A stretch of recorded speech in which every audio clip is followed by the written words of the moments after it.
Assalamualaikum warahmatullahi wabarakatuh.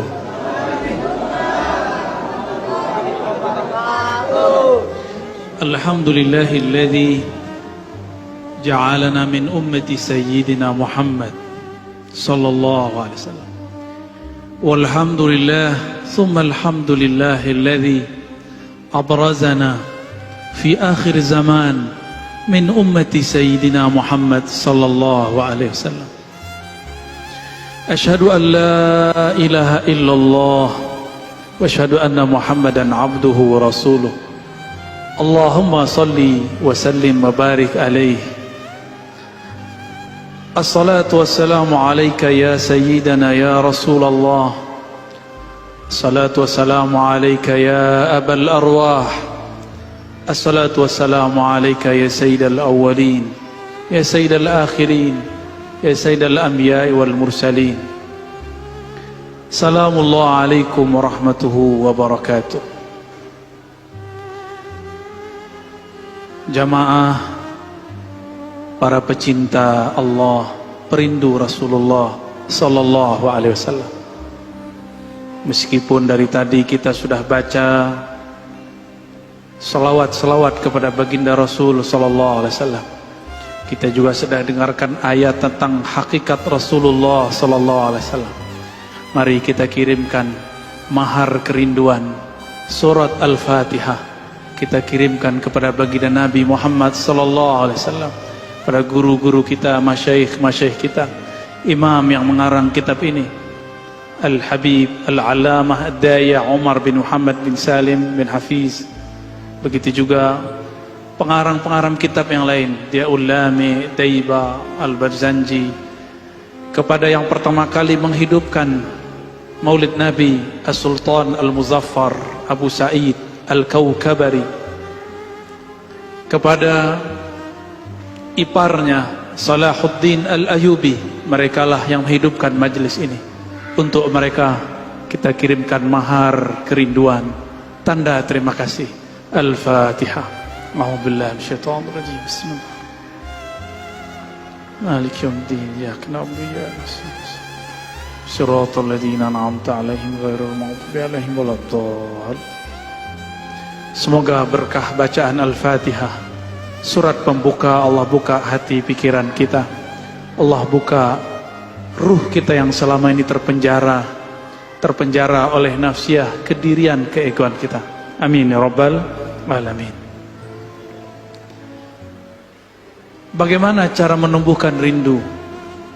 Kenalilah yang dirindui, cintailah ia, dengarkan kisah-kisahnya.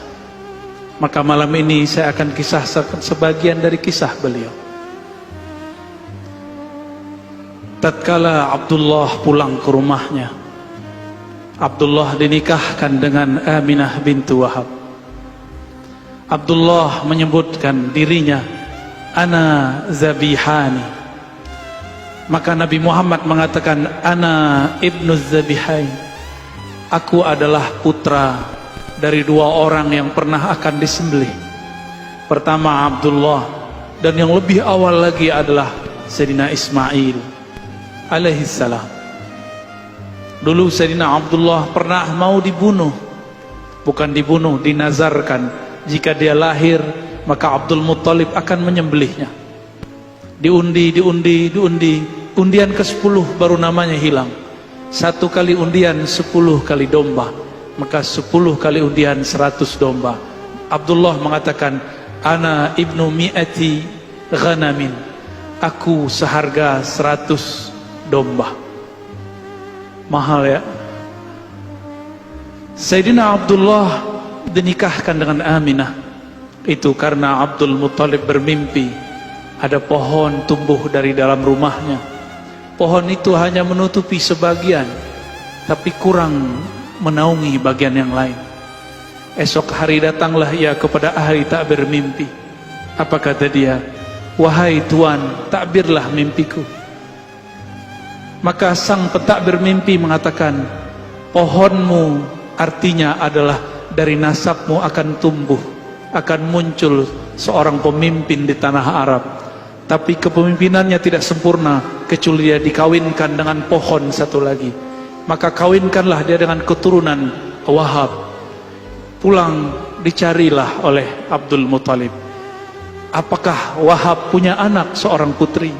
Ternyata beruntunglah putrinya adalah seorang yang sangat amanah, maka digelari, dinamai dengan Aminah. Abdullah hamba Allah menikah dengan Aminah, perempuan yang menjaga rahasia-rahasia. Menikahlah Abdullah, di dalam dirinya ada nur yang dulu ada dititipkan Allah kepada Nabi Adam, turun ke Nabi Syis, turun ke Nabi Idris, turun ke Nabi Nuh, turun ke Nabi Ibrahim, turun ke Nabi Ismail, turun kepada Bani Kinan, Bani Quraisy, terus Adnan, terus sampai kepada baginda Rasul. Dari Abdullah turunlah nur itu kepada Aminah. Aminah kemudian dipanggillah Abdullah. Ia mengatakan, wahai istriku tercinta, aku mohon izin untuk berdagang seperti sedia kala. Berangkatlah Abdullah, pergilah ia ke tanah Syam. Tapi sebelum pulang, sebelum sampai di rumah, umur tidak panjang, betapa malang Aminah, masih muda sudah menjadi janda. Bagaimana nasib perut yang sudah ada isinya? Di situ ada jabang bari yang nanti lahir tanpa ayah, yatim sebelum dia lahir. Namun Allah tidak pernah tidur, tidak pernah lupa. Yang dititipkan Allah ke dalam perut Sayyidah Aminah adalah kekasihnya. Maka Allah Subhanahu wa ta'ala hampir setiap malam, setiap hari mengirimkan kabar gembira, mengirimkan makanan-makanan surgawi kepada Sayyidah Aminah. Hamillah Sayyidah Aminah. Pada minggu-minggu pertama ia hamil, datanglah Sayyidina Jibril menyeru dari langit, ya Aminah, yang engkau kandung adalah Sayyidul Alamin, yang engkau kandung adalah penghulu alam semesta. Meskipun engkau menjadi janda, tapi Allah Subhanahu wa ta'ala akan menjagamu, karena yang di dalammu adalah kekasihnya. Esok hari datang lagi Mikail, esok besoknya lagi datang lagi Adam. Datanglah nabi-nabi, nabi-nabi yang utama sampai nabi-nabi yang tidak disebutkan namanya. Mereka semua mengatakan, wahai Aminah, janganlah bersedih, yang engkau kandung adalah kekasih pemilik alam semesta. Maka Aminah tidak pernah merasa kesepian, meskipun suaminya tidak pernah pulang kecuali hanya namanya. Bayangkan jika ada di antara saudari-saudariku baru menikah, baru hamil, suaminya wafat. Malangnya nasib. Tapi Allah tidak pernah tidur. Allah hiburlah ibunda Rasulullah sallallahu alaihi wasallam.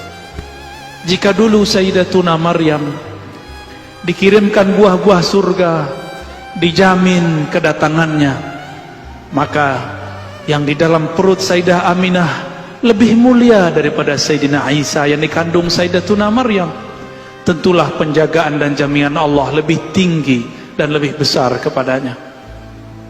Itulah yang membuat Sayyidah Aminah yakin hidupnya aman sentosa. Sejak saat itulah Aminah percaya di dalam perutnya ada seseorang yang dia akan menjadi nabi akhir zaman. Dialah makhluk pertama yang percaya di antara manusia bahwa yang akan dia lahirkan adalah seorang nabi. Belum lahir Nabi Muhammad, Aminah sudah beriman. Tidak seperti yang dikatakan oleh orang-orang yang buruk adab kepada baginda Rasul sallallahu alaihi wasallam, yang mengatakan orang tua Nabi disiksa dalam neraka. Bagaimana adab dia kepada Rasulullah? Bagaimana dia nanti kalau ketemu Rasulullah, dia menyakiti Rasulullah dan mengatakan, "Hei Rasul, orang tua mau masuk neraka."